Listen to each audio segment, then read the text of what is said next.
In today's video, I am going to teach you how to find Pinterest traffic in Google Analytics.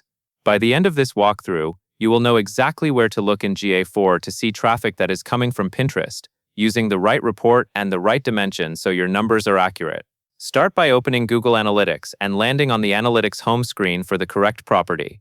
Take a moment to confirm you are in the account and property you want to review, since different websites and apps have separate data. Once you are on the home area, look to the left-hand navigation. Next, click the main menu area to access the reporting sections. From there, select Acquisition.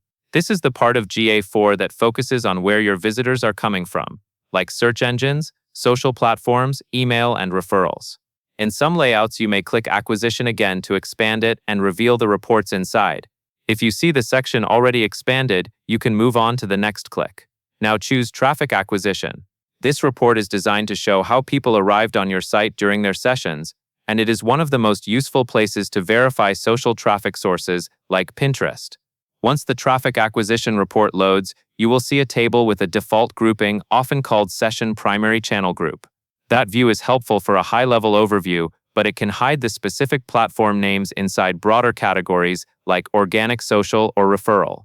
To pinpoint Pinterest, click the drop-down or the dimension label at the top of the first column.